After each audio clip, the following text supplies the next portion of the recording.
If you've watched this channel for any length of time, you know I am a big supporter of understanding signal routing and the effect it has on your rig. Today, I'm going to challenge your concept of what it means to wire up a pedal board by using a line mixer to change how you run your effects.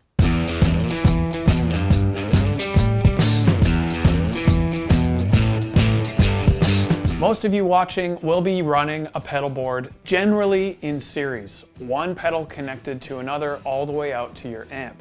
This is a great and simple way to do it, but today I want to switch up what it means to route your pedal board, and I want to incorporate a line mixer into your signal chain at different areas of your board.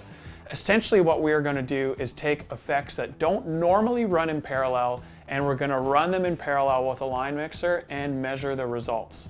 To do this, we need a buffered split to get the send to the two pedals, and then we need a line mixer to mix those two signals again and send out in mono. We're basically going to pick a few effects at random and show you that the difference is big. You can make some great sounds on your pedal board by running them in parallel instead of series. Normally people would run their wet effects in parallel, but today we are going to switch that up and use some other effects on our board in parallel, and you can essentially start seeing what it looks like to change up the routing on your board. I don't want to go through every example under the sun because we'd be here for about the next 3 years just listening to the different combinations of pedals. What I want to do is just get this process started in your head and try and get some of those creative juices flowing so you can decide if a line mixer might be a great addition to your pedal board.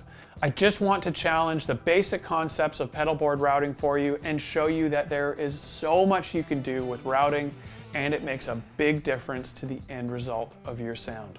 At the end of the day, I want you to be able to craft your sound the way you hear it in your head and come up with your own unique take on your pedal board and how you use your effects.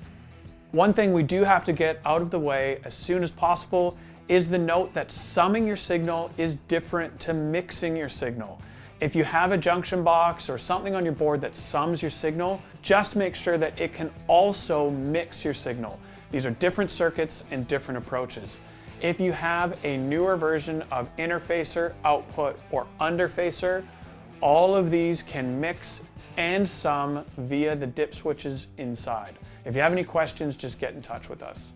Without further ado, let's get into some audio examples. What we're going to do is run two effects in series, and then we're going to show you what they sound like in parallel, and then mixing that signal out to the amp. I'll do this a few different times, and again, you can come up with your own combinations and try this at home with the appropriate gear.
There you have it. There are a ton of different combinations you can come up with for your line mixer, what effects you want to run in parallel, and which ones you want to keep in series.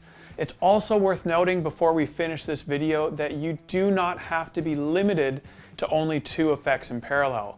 With the right gear, you can split your signal a bunch of different ways. You could run 4 effects in parallel, maybe a delay, fuzz, a compressor, and an octave pedal.